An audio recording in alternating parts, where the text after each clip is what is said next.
Hi, this is Jamil. Before we start today's special episode, I want to share some news. Our organization, also called Making Peace Visible, is now a tax-exempt nonprofit in the United States, and we're looking to grow our governing board. If you'd like to join us in working to amplify narratives about peace and reconciliation, or if you know someone who might be a good fit, please get in touch. You can reach me directly at jamil@makingpeacevisible.org. Now on to the show. Welcome to Making Peace Visible, the podcast that focuses on peace, conflict, and the media. Social entrepreneurs are a unique breed of people, capable of conjuring up a vision, a new way of doing something, a solution to a problem. But they also have the skills and the determination to overcome lots of obstacles to implement their vision. It's not easy to be a social entrepreneur, to create something brand new that solves a serious problem. But the world is fortunate that there are people who are driven to launch ventures that promote positive social change. Today, I have the honor and pleasure to talk to one of those individuals, who happens to be a hero of mine, John Marks. John is a remarkable social entrepreneur who, with his wife Susan Collins Marks, built the largest peace-building organization in the world, Search for Common Ground. When they stepped down from their leadership in 2014, Search had 600 full-time employees in offices in 35 countries. Search was nominated for the Nobel Peace Prize in 2018. I'm especially excited to talk to John because one of the signature elements of his work is the powerful use of media in support of peace building. No other organization has used media and communications as effectively as Search in promoting peaceful solutions to conflicts. John, you're a pioneer in both peace building and communications. It's one reason I'm so excited to talk about the work you've done. Thank you for joining us today. Well, thank you for having me. It's a real pleasure after all these years to be on your podcast. This is a first for me, and I'm very pleased. Is it really? That's great. Well, I think your new book, From Vision to Action, Remaking the World Through Social Entrepreneurship, is a gift to the fields of peace building and to social change, to social entrepreneurship. Myself, as a fellow social entrepreneur, I learned so much reading it. But before we throw this phrase around too much, we should define it. Can you tell us what is a social entrepreneur and how do you make it a career? Well, a social entrepreneur is somebody who launches a new venture, or lots of new ventures, and who does it not for profit, not for monetary gain, but to change the world, to make the world a better place for the social good. And I think a lot of the principles that drive business entrepreneurs are the same, the accomplishment and everything else. But where business entrepreneurs keep score by money earned, social entrepreneurs keep score by doing good in the world. In effect, you were a social entrepreneur before you knew what that was. You were busy inventing your own job description as you went along. Yeah, when I started Search for Common Ground, I had never heard the phrase social entrepreneur. And one day in the early years, I went to see Bill Drayton, who's kind of the father or the godfather of the field, also a high school classmate of mine. And I told him what I was doing, and he said, "You're a social entrepreneur."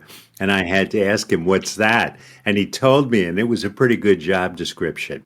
You know, in the book, you quoted, I love this quote, you quoted John Gardner, a former U.S. cabinet member, and he says, "What we have before us are some breathtaking opportunities disguised as insoluble problems." That's definitely an optimistic way to look at problems. Well, you have to be optimistic, as I am, to have founded an organization called Search for Common Ground. It is not it's not pessimistic work. In other words, the idea that you can find solutions, you can find common ground in virtually all situations is an optimistic idea. It is. It seems especially so these days. Well, what are some of the requirements for being a successful entrepreneur? In the book, you talked about optimism, determination, chutzpah. You may have to define that.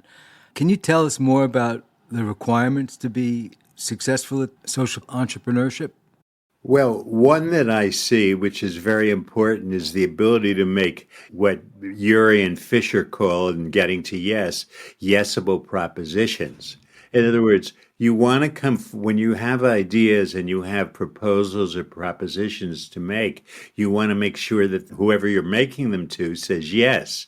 Now, that may be a simplistic idea, but it's incredibly important. And to do that, you have to get into the shoes of the other person, into the brain waves of the other person or the other people, because they're not going to say yes to something that they don't think is in their interest. So one needs to have a yesable proposition, which is to which they say yes and which you want them to say yes to. If not, it's pandering. And you said chutzpah is important. Tell us what chutzpah is and why it's important. Well, chutzpah is a Yiddish word that means having nerve or being willing to push into new situations. And I think it's very important. You need to be a risk taker if you're going to be a social entrepreneur, it seems to me. And you have to be willing to accept that there are going to be failures. And I had my share over the years. I love the chapter you called Be an Applied Visionary. Can you expand on the meaning of that term, because it's so central to what you did and what you wrote about? Well, the first requirement of being a social entrepreneur is to have a vision. And my vision was to transform the world from an adversarial to a non-adversarial place. But being a pure visionary is probably only useful if you're going to start a new religion or you're going to write a textbook in philosophy. And for me, at least, being able to adapt the vision in real situations, to be able to adapt your vision one step at a time into making things happen is really the key to social entrepreneurship and to success in most areas. I love the metaphor you talked about being a salami slicer, cutting up the project into bite-sized pieces. I think that's the way you put it. Right. No, it's very important that if some part of something that's consistent with your vision is attainable, that probably going for that first is a good idea. In other words, a small success is much more useful than a large failure. And if you can find a way that a small thing can move forward, then maybe a lot more can follow afterwards.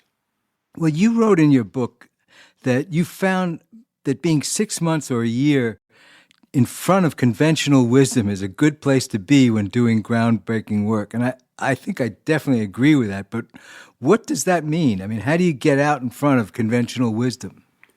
Well, if you're too far ahead of conventional wisdom, you're a hopeless visionary.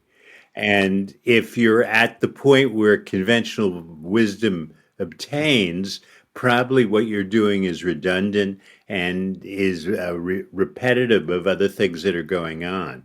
So to be 6 months or a year ahead is not so easy. People who are doing this need to be ahead of others. In other words, to be on the cutting edge, you can't have everybody else doing the same thing at the same time. It's sort of a sweet spot in a way. Yeah. And you don't get it right every time, I will assure you, again, from personal experience.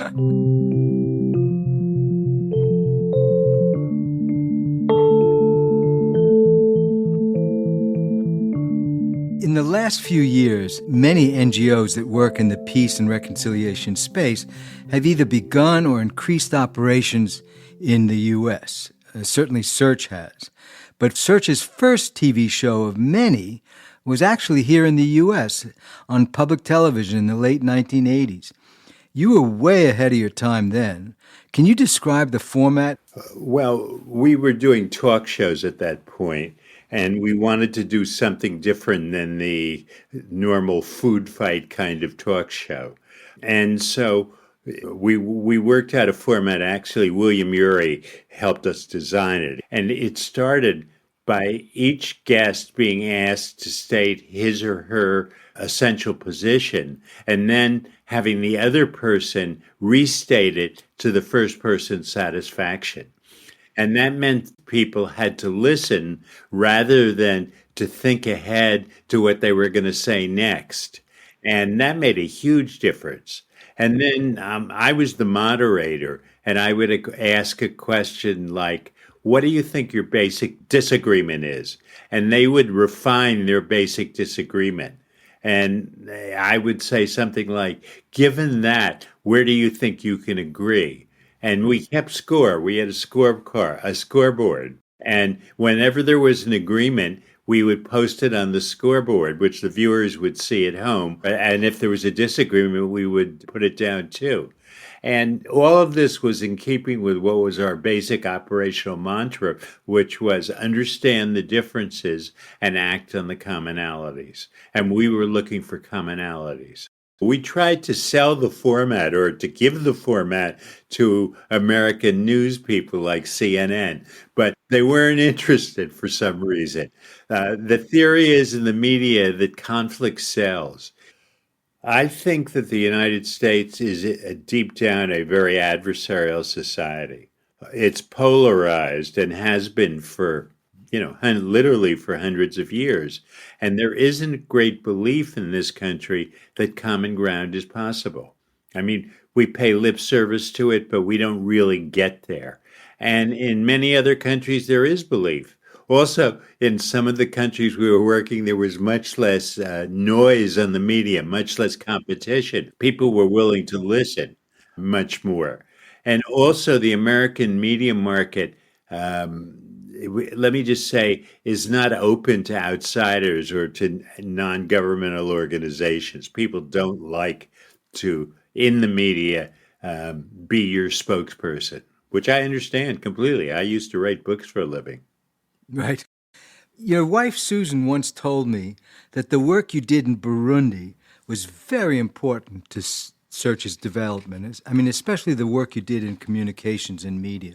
No, that's true. In Burundi, the first project we set up was called Studio Ijambo. Ijambo means wise words. And we set up it as a radio recording studio that had an equal representation of Hutus and Tutsis. And together, they were asked to put aside their ethnicity and to report the news or to do things that brought the country back together. And we decided not to set up a radio station.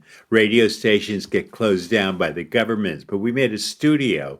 And what we did was we gave all the programming away to local broadcasters. So we were able to be on all the media outlets in the country, from the national radio to the church radio. And it was a more effective way. And let me say, it was more yesable to the population than if we had tried to be a radio station broadcasting ourselves.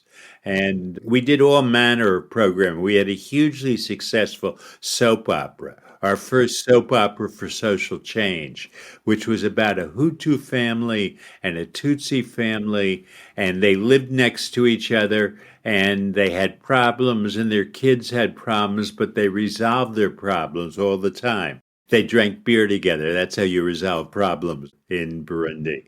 The program never said who was the Hutu and who was the Tutsi. It's just there were two families of different ethnicity who lived next door to each other. And we had listenership over 90% of the population to that. That's amazing. That's amazing. For you, Burundi was a creative laboratory for the work in communications, and you were able to do that, in effect, translate into 40 other countries as you built and expanded Search. What were some of the initiatives you tried in Burundi that took off? I mean, you just talked about a couple of them, but... Well, we had a disc jockey who was a station employee. And so he did a Music for Peace show, which young people listened into. In other words, popular singers, popular musicians going for peace. And we felt that music was a way to reach people deeper in many ways than the spoken word or the written word. We sponsored a national dancing contest and a national drumming contest. In Burundi, drumming was a huge thing. And that did not culturally translate into other countries, but in Burundi, it was very effective. And we would do large shows in the national stadium and then broadcast them on the radio, that kind of thing. And we were lucky in Burundi in that we had enough money to do these kinds of things. Most of the international NGOs got closed down after there was a coup d'etat. And we got a special exemption from USAID to stay. And so we had adequate funds. I mean, not a huge amount of funds, but we were able to do things and be experimental in ways we couldn't have done otherwise within a very narrow budget. One of the most interesting formats that Search produced under your leadership is a kind of political reality show. In 2013, you collaborated with Mon Media Network in the West Bank to produce The President. It's a competition series where viewers voted by text message for who they wanted to be Palestine's next president. You know, there've only been two presidents in all of Palestine, West Bank's history. And so here's a chance for anybody to put their hat in the ring. About half the population watched it. That's almost 1 million Palestinians. Can you talk about the decision to make this kind of show and the response? Well, the impetus for that show came from our local partner, the Mon Network. Palestine had not had an election for a president in a dozen years, and they were hungering for it. And so by having young people be so-called candidates for president, we were doing something that had a political side to it, but also was trying to move the society in a different kind of direction or a new kind of direction. And we had over 1,000 people apply to be candidates.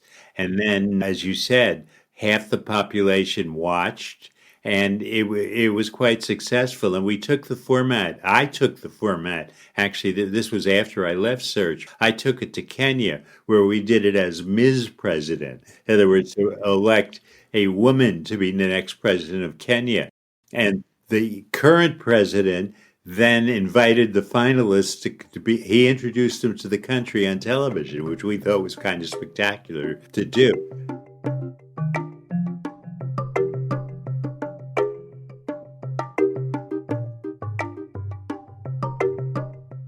One of the things I found compelling about the work you've done, you use fictional media to reduce prejudice and ethnic hatred. And you used it all over the world in many different versions of a program you called The Team, which was a show about a soccer team composed of members from different tribes or ethnic groups. Can you tell us how you first started that, and what do you think was the root of its success? I had an open door policy in which staff members could come in with their good ideas. And one day in, I guess, 2006, an intern in our office came in and said, the World Cup in football or soccer was about to start, and it would be the most watched telecast of the year. And he said, what are we doing about it? And I said, nothing, but that's really a good idea. And out of that conversation came the idea of doing drama about fictional soccer teams, or as the world calls them, football teams. And every country had them. And we started with the national championship teams. But the problem was we were making television and actors couldn't play soccer well enough to look like they were on a national team. So we moved down the ladder to club teams. And we produced altogether, I believe, 354 episodes. Wow. In 18 countries. And every country was different. In each country, we would take the diversity of the place, whether religious, ethnic, gender, and put it onto a team.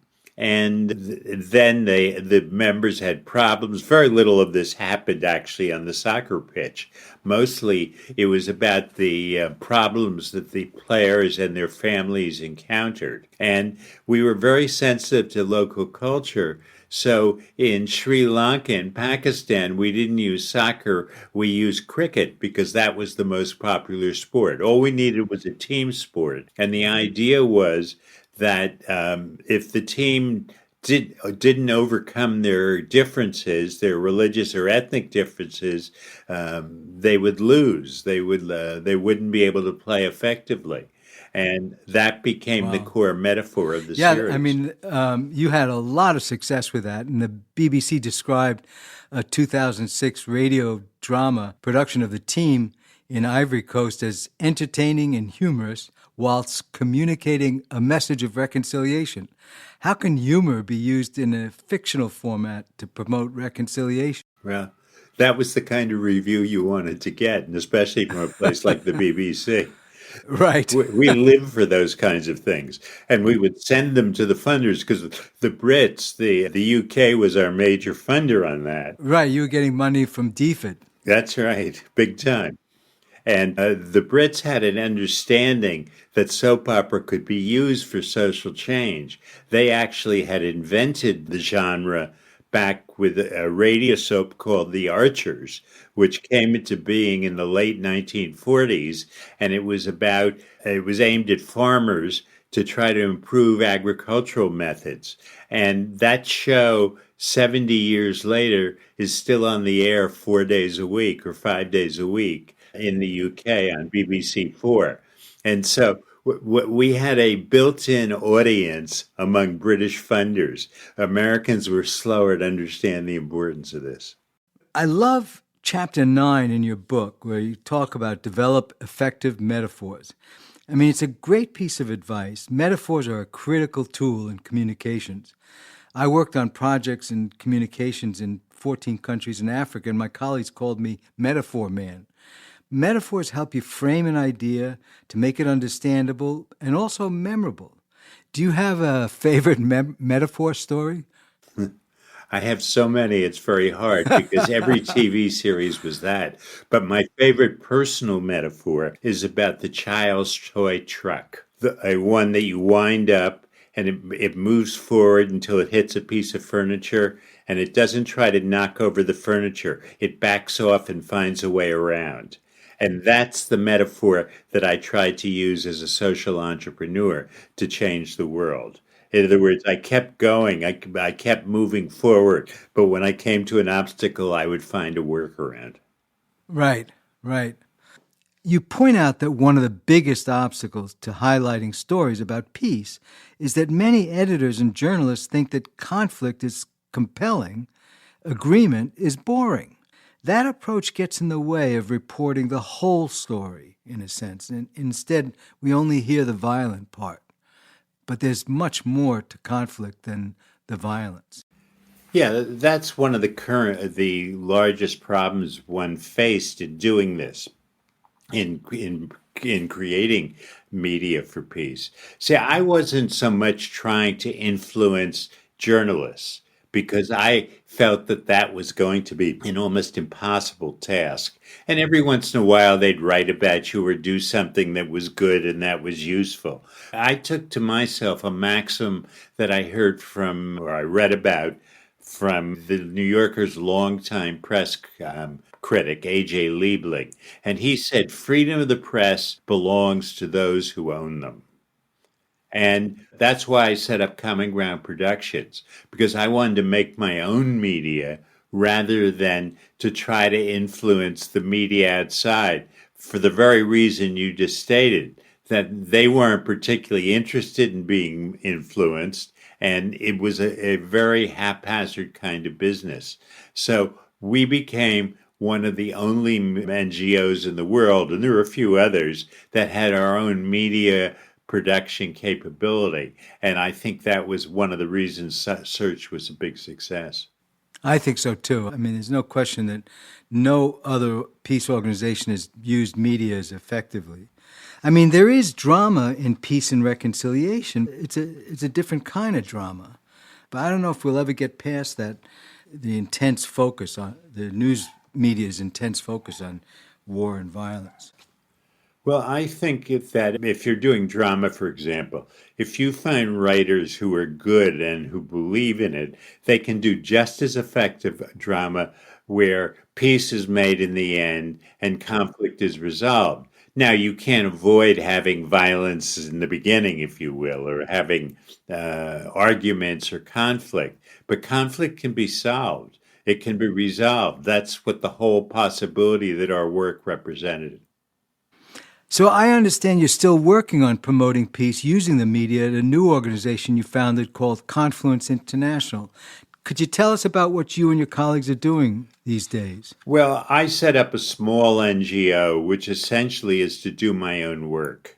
I mentioned to you how we had done Ms. President reality show in Kenya, and that was a project of my own NGO. But it's not a functioning organization. I wanted to have no bureaucracy, no accounting, whatever. So we do projects. I look for things to move forward, but it's not. Let's just say Search for Common Ground was my life work. Now, Confluence International gives me a mechanism from which I can do projects. Right, right. Well, that's great. You know, the way people consume media has shifted from broadcasting to streaming and from half-hour programs to bite-sized videos on YouTube and TikTok. What do peace builders need to do to adapt to a changing media environment? Well, I don't even know about that because we did in the DRC, in the Congo, we made 3-minute shorts, PSAs they're called, public service announcements, but they were dramatic. And I think you can work within virtually every format if your writing team and your producing team is into doing the kind of work that we wanted to do, which was to bridge differences and resolve conflict.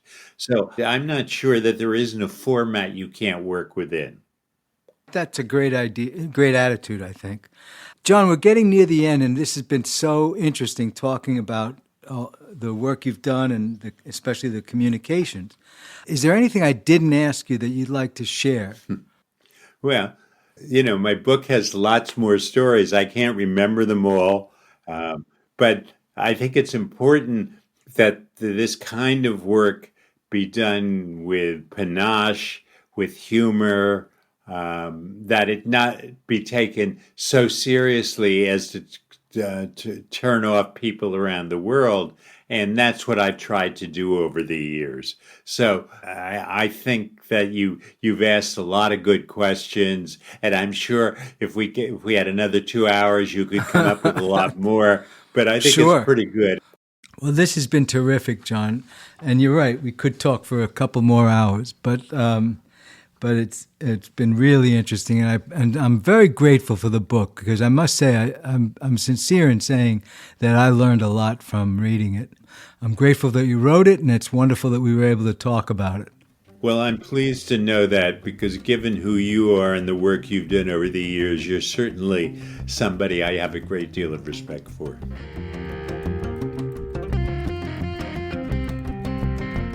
John Mark's new book, From Vision to Action, Remaking the World Through Social Entrepreneurship, is available from the Columbia University Press wherever books are sold. John will be giving a live talk about the book over Zoom with the Program on Negotiation at Harvard Law School.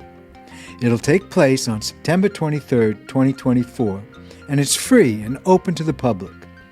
You can find a link in the show notes for more information and to register.